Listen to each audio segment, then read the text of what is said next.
توجہ ہے، گفتگو شروع کی جائے۔ آج کی اس مجلس عزا کا خصوصی ربط ہے اس ہستی کے ساتھ کہ جس کے نام سے ہم دنیا میں پہچانے جاتے ہیں۔ جو لوگوں کے درمیان ہمارا تعارف ہے کہ ہمیں دنیا جعفری کے نام سے پہچانتی ہے کہ یہ مکتب حضرت امام جعفر صادق ہے، یہ لوگ فقہ جعفری سے تعلق رکھتے ہیں۔ میں اس سے پہلے کہ کسی تفصیل میں جاؤں اتنی بات اپنے دوستوں کے سامنے ضرور عرض کر دوں کہ یہ فقہ منسوب امام صادق کے نام سے ہو گئی ہے، لیکن یہ فقہ وہی ہے جو رسول لے کے آئے تھے۔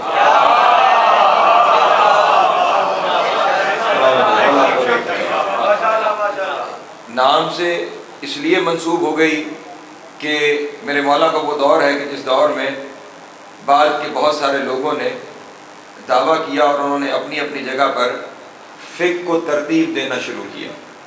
برادران کے یہاں ائمہ اربعہ موجود ہیں، وہ 4 امام کے جنہوں نے فقہ کو ترتیب دیا، جن میں امام ابو حنیفہ، امام مالک، امام شافعی، امام احمد بن حنبل، برادران کے امام، انہوں نے اپنی اپنی جگہ پہ فقہ کو ترتیب دینے کی کوشش کی۔ کوئی فقہ حنفی کہلائی، کوئی فقہ شافعی کہلائی، کوئی فقہ حنبلی کہلائی، کوئی فقہ مالکی کہلائی۔ تو اس دور میں امام نے اس فقہ کو پھر سے زندہ کیا جو فقہ مصطفیٰ لے کر آئے تھے۔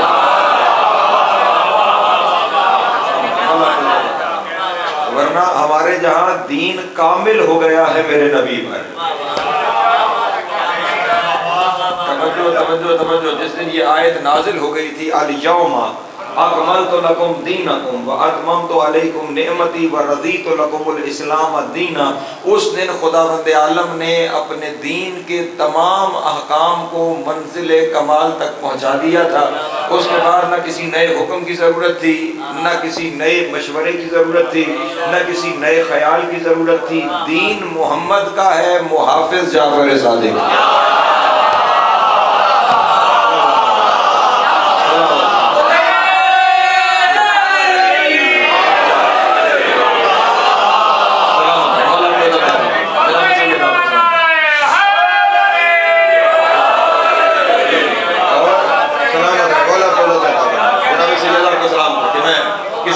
سفر بھی میں نے کرنا ہے، لیکن اب یہ جو جملے ہیں بڑے ضروری ہیں کہ میرے نوجوان دوستوں کے ذہنوں میں آ جائیں، اور میں ابتدا میں تمہید میں ہی جملوں کو اپنے دوستوں کے سامنے ادا کرتا چلا جا رہا ہوں۔ میں نے کہا کہ دین میرے نبی کا ہی ہے، شریعت میرے نبی کی ہی ہے، فقہ میرے نبی کی ہی ہے، لیکن خیال رکھیے گا کیونکہ خداوند عالم نے قرآن مجید میں ارشاد فرمایا نا لقد کان لکم فی رسول اللہ اسوۃ حسنہ۔ یہ جو حکم ہے خداوند عالم کی طرف سے قیامت تک آنے والے ہر شخص کے لیے ہے کہ تمہارے لیے زندگی گزارنے کا اگر کوئی بہترین نمونہ ہے، اگر کوئی بہترین سیرت ہے تو وہ سیرت میرے نبی کی سیرت ہے۔ وہ سیرت لقد کان لکم فی رسول اللہ اسوۃ حسنہ، بہترین سیرت اللہ کے رسول کی سیرت ہے کہ جس پہ تم نے عمل کرنا ہے۔ اور یہاں اپنے دوستوں کے سامنے عرض کرتا چلوں، مصطفیٰ کی سیرت مکمل ہی نہیں ہوتی جب تک کہ یہ 14 پورے نہ ہو جائیں۔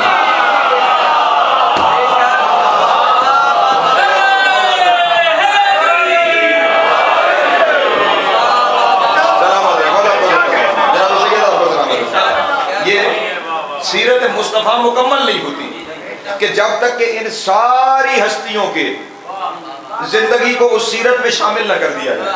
میں قرآن سے ایک دلیل دے کے آگے بڑھ جاتا ہوں۔ خداوند عالم نے اپنے حکم دیا اپنے نبی کو کہ اے میرے حبیب جنگ کیجئے، جاہد الکفار والمنافقین، جنگ کیجئے کافروں سے اور منافقوں سے۔ حکم الہی ہے نبی کو کہ کفار سے بھی جنگ کیجئے، منافقین سے بھی۔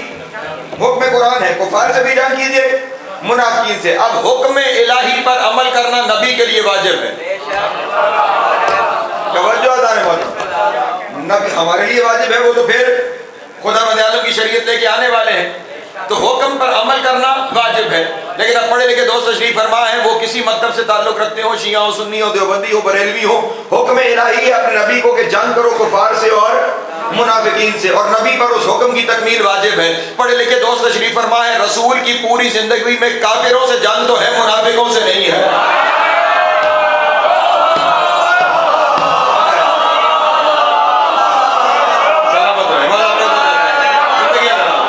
رسول کی پوری زندگی میں جنگ کفار سے آپ کو دکھائی دے گی، بدر سے لے کر حنین تک جتنی جنگیں ہیں وہ ساری کی ساری جنگیں کفار کے ساتھ ہیں۔ بدر ہے تو کفار مکہ کے ساتھ، احد ہے تو کفار مکہ کے ساتھ، خندق ہے تو کفار مکہ کے ساتھ، خیبر ہے تو یہودیوں کے ساتھ، جتنی بھی جنگیں ہیں وہ کفار کے ساتھ ہیں۔ منافقین کے ساتھ پوری زندگی میں جنگ ہی کوئی نہیں۔ تو اب یا تو یہ مان لو کہ نبی نے اللہ کے حکم پہ عمل نہیں کیا،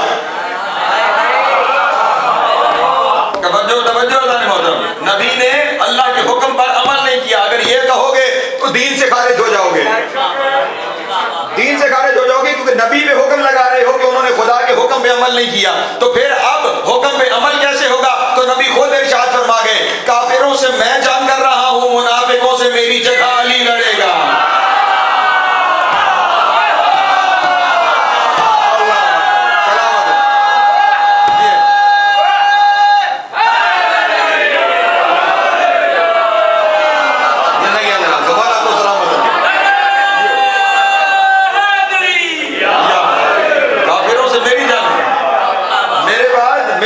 منافقوں سے علی لڑے گا، کیونکہ منافقت ظاہر ہی تب ہوگی جب اعلان علی ہو جائے گا۔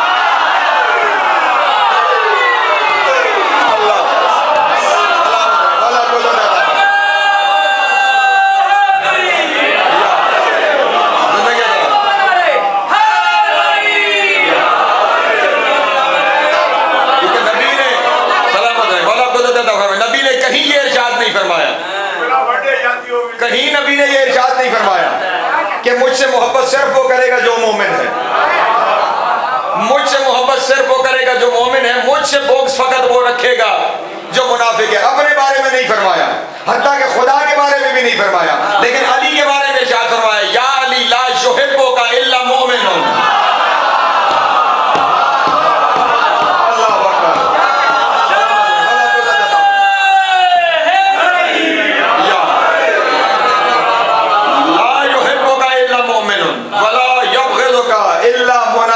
اے علی تجھ سے محبت نہیں رکھیں گے مگر صرف مومن،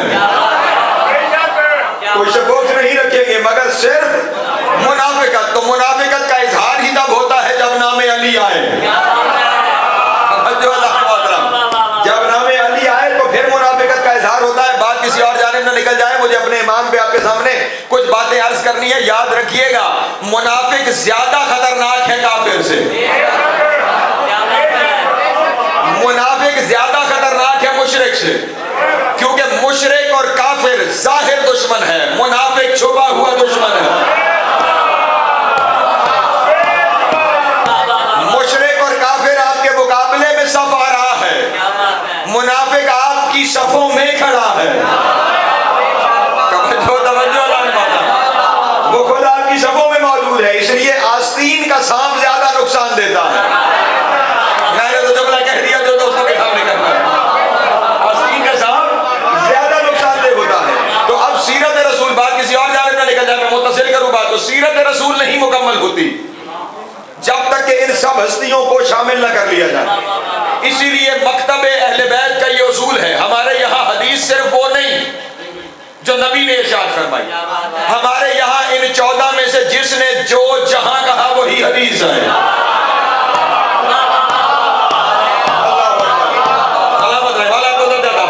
ان 14 ہستیوں میں سے جس نے جو جہاں کہا وہی حدیث ہے۔ اس لیے یہ قانون ہے کہ اگر کسی حدیث کی سند امام تک پہنچ جائے اور پھر چاہے امام نے یہ نہ بھی فرمایا ہو کہ میں نے مثلا امام صادق سے ہے اگر، تو امام یہ نہ بھی فرمائے کہ میں نے اپنے بابا سے سنا، میں نے انہوں نے اپنے بابا سے سنا، انہوں نے اپنے بابا سے سنا، انہوں نے رسول اللہ سے سنا، امام اگر یہ نہ بھی فرمائے تو یہ بات طے ہے کہ جو امام فرما رہے ہیں وہی رسول کا فرمان ہے۔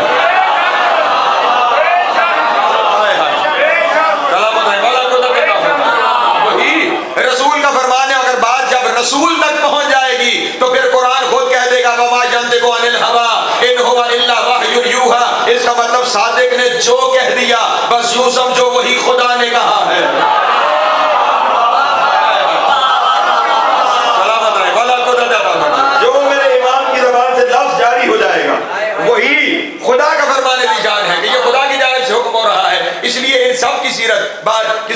بڑھتی جا رہی ہے، میں کسی اور منزل کی طرف سفر کرنا چاہتا ہوں، نہیں مکمل ہوتی سیرت۔ میں کوشش کروں گا جو آپ کا خمسہ ہوگا 4 سے 8 کلومیٹر، اس میں کچھ اس جانب سفر کروں گا، صرف اس وقت اتنا اشارہ سن لیجیے اور پھر وہاں پہ اس کی تفصیلات آپ کے سامنے بیان کروں گا۔ اللہ نے اپنے نبی کے ذمے کچھ کام لگائے ہیں قرآن مجید میں، اپنے نبی کے کچھ کام، مثلا سورہ جمعہ میں یہ ارشاد فرمایا هو الذی بعث فی الامیین رسولا منہم یتلو علیہم آیاتہ ویزکیہم ویعلمہم الکتاب والحکمہ۔ اے میرے نبی، آپ کی ذمہ داری یہ ہے کہ آپ آیتوں کی تلاوت کریں۔ پہلی ذمہ داری کیا ہے؟ یتلو علیہم آیاتہ، ان لوگوں کے لیے آیتوں کی تلاوت کیجیے۔ دوسرا ہے ویزکیہم، ان کے نفوس کا تزکیہ کیجیے۔ اور تیسرا ہے وَيُعَلِّمُهُمُ الْكِتَابَ وَالْحِکْمَةَ، انہیں کتاب و حکمت کی تعلیم دیجیے۔ یہ کام نبی کے ذمے ہے، توجہ، یہ کام نبی کے ذمے ہے۔ جب تک یہ سارے کام 100% مکمل نہیں ہو جاتے، اس وقت تک سیرت رسول جاری ہے۔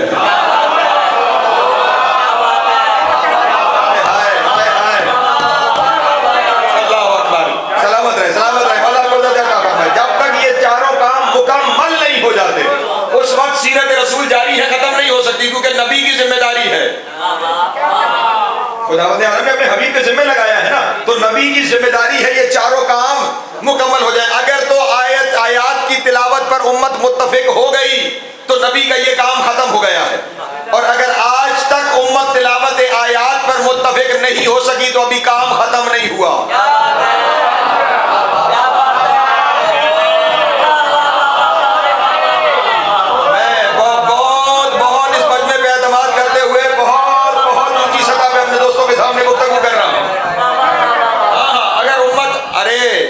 باقی سارے احکام تو بڑے دور کی بات ہے نا، نبی کے ذمے ہے آیات کی تلاوت۔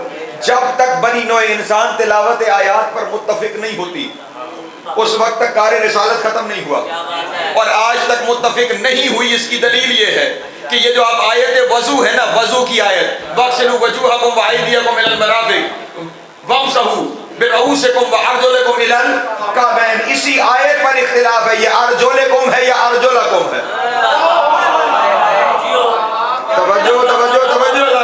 اسی آیت پر آج تک امت میں اختلاف ہے کہ وہ ارجلکم ہے یا ارجلکم ہے۔ چلیں، یہ زیر و زبر تو اپنی جگہ پہ رہ گئی۔ خود بخاری شریف کے اندر باب التفسیر میں یہ روایت موجود ہے، توجہ اذان محترم، اور بڑے عظیم صحابی رسول سے روایت موجود ہے کہ یہ جو دو صورتیں موعوذتین کہلاتی ہیں، قل اعوذ برب الفلق اور قل اعوذ برب الناس، یہ قرآن کا حصہ نہیں ہے۔ توجہ ہے؟ پریشان ہو گئے آپ حضرات؟ اس کا مطلب یہ ہوا کہ امت مسلمہ ابھی تک تلاوت آیات پہ متفق نہیں، اس کا مطلب ابھی کار رسالت باقی ہے۔ اگر کار رسالت باقی ہے تو پھر محمد باقی ہے۔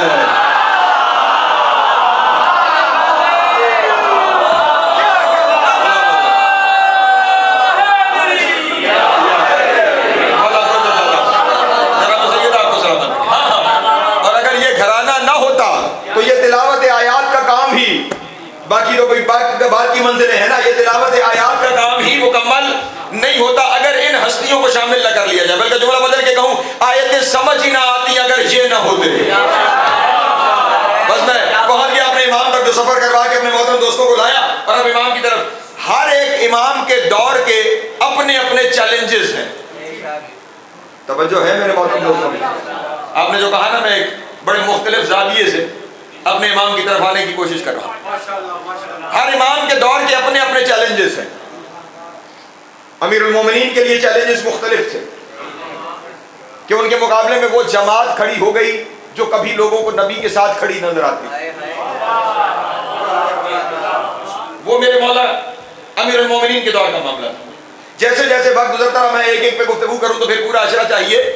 امام صادق علیہ السلام کا دور وہ ہے کہ جس دور کے اندر جعلی عرفاء بھی سامنے آئے، جعلی فقہا بھی سامنے آئے۔